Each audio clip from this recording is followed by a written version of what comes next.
პირველ რიგში მინდა მივმართო თითოეულ ადამიანს, როგორც ჩვენს მხარდამჭერებს, ისე საპროტესტოდ განწყობილ მოქალაქეებს.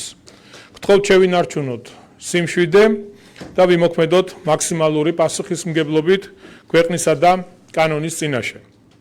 აქვე მინდა მადლობა გადაუხადო სამართალდამცველებს, რომ იმოქმედეს მაქსიმალური სიფრთხილით და კონსტიტუციურ ინსტიტუტზე თავდასხმის მოგერიება შეძლეს მაქსიმალურად რბილი ძალის გამოყენებით. მეგობრებო, ჩვენ შეიძლება გვქონდეს სხვადასხვა პოლიტიკური შეხედულებები. შეიძლება წარმოვადგენდეთ სხვადასხვა პოლიტიკურ პარტიებს, ვიყოთ სხვადასხვა პლატფორმებზე, მაგრამ ყველამ მინდა გაითვალისწინოს ერთი რამ, რომ ჩვენ ყველას გვაქვს ერთი სამშობლო.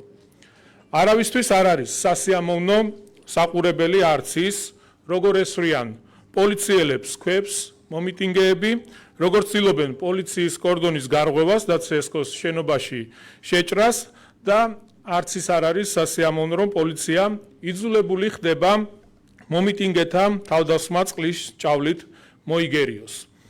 ეს არ არის ის სურათი, რომლის ხილვად სურს ჩვენი ქვეყნის მოსახლეობას, რომლებმაც პანდემიის პირობებში მაღალი სამოქალაქო პასუხისმგებლობა გამოიჩინეს და საკუთარი ჯანმრთელობის რისკის ფასად საარჩევნო ყუთებთან დააფიქსირეს საკუთარი პოლიტიკური პოზიცია. ქართველმა ხალხმა 31 ოქტომბერს დააფიქსირა საკუთარი პოლიტიკური არჩევანი.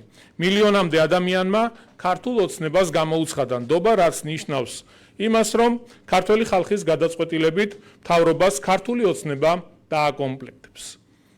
ამიტომ კიდევ ერთხელ მოუწოდებთ თითოეულ მოქალაქეს, პოლიტიკურ პარტიებს, ნუ აყვებიან ოპოზიციის დესტრუქციულ ნაწილს, რომლის მიზანით სახელმწიფო ინსტიტუტებზე თავდასხმა და არეულობის ინსპირაცია. თუ ვინმეს მიაჩნია, რომ კონკრეტულ საარჩევნო უბნების მონაცემებთან მიმართებით ლეგიტიმური პრეტენზია აქვს, მოუწოდებთ ყველას დესტრუქციული ქმედებებით ნუ შეაფერხებენ მათივე საჩივრების საფუძველზე მიმდინარე ხმების გადათვლის პროცესს, არამედ მიყვნენ სამართლებრივ პროცედურებს, ამ გზით შეეცადონ საკუთარი პოზიციის დაცვას და მოემზადონ არჩევნების მეორე ტურისთვის. ამავეს მოუწოდებენ ოპოზიციურ პარტიებს ჩვენი საერთაშორისო პარტნიორებიც.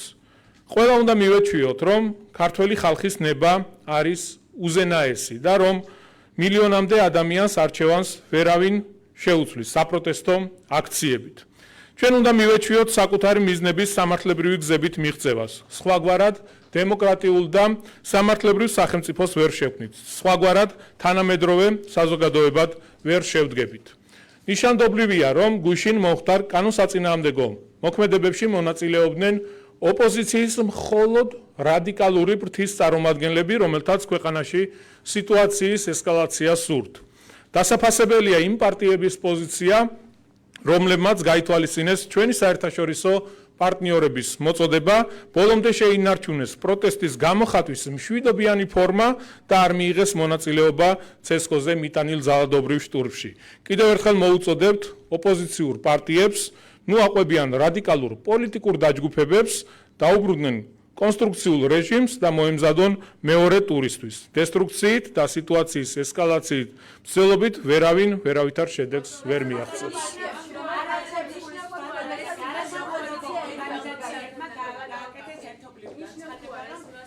ყველას გიპასუხებთ.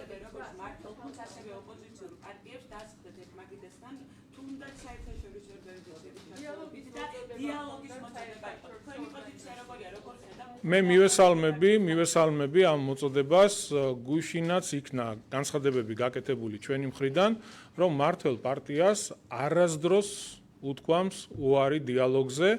ჩვენ მზად ვართ ჩვენი მეგობარი ქვეყნების ჩართულობით, საერთაშორისო ჩვენი პარტნიორების ჩართულობით, რა თქმა უნდა, დავჯდეთ მაგიდასთან და ეს ყველაფერი გადაწყდეს ცივილურ ფორმაში და არა დამხობებით, გადატრიალებებით და ასე.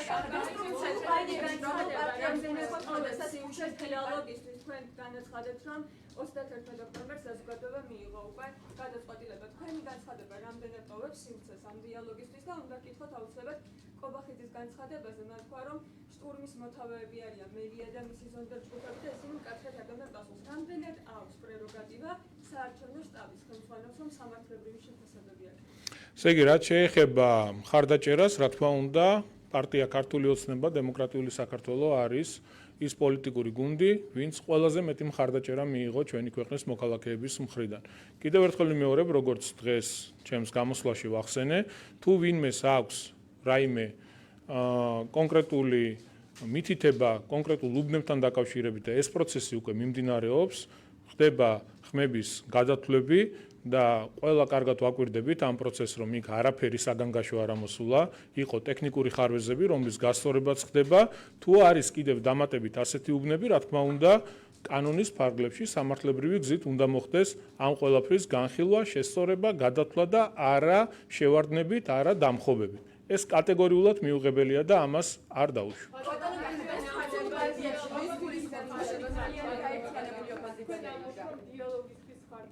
ბოდი შეიწყოს და მე თქვენ გაგცემთ.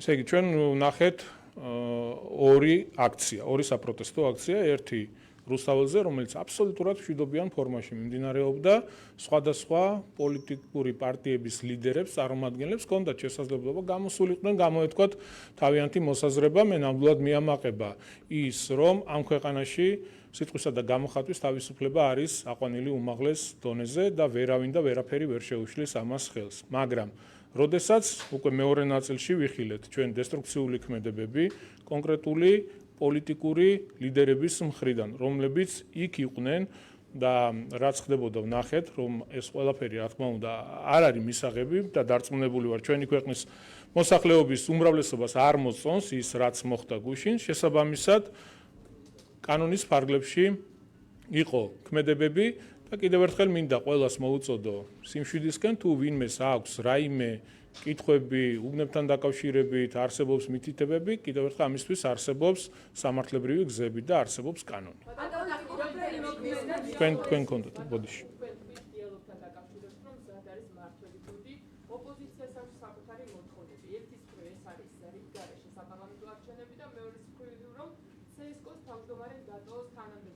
დიალოგის ფორმატში რამდენად არის ეს მიღწევადი თუ შეიძლება ბოლოს აღმოაჩინეთ რომ იყო დიალოგი.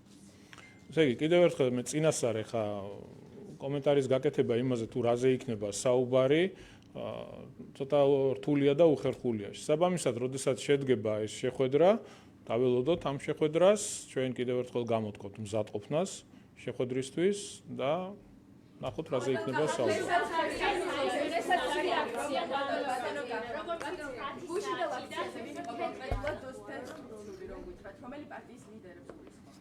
მე მგონი კარგად ჩანდა რა მელია და მისი შპანა, ძალიან კარგად ჩანდა ყველაფერი.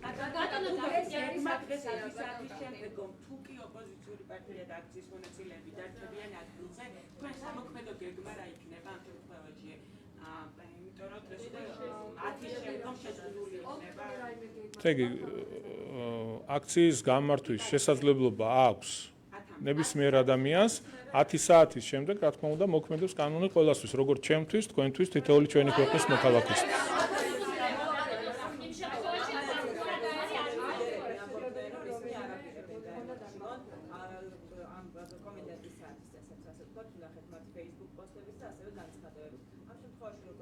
რეაგირება მოყვება შესაბამისად, კანონით დათვალისწინებული.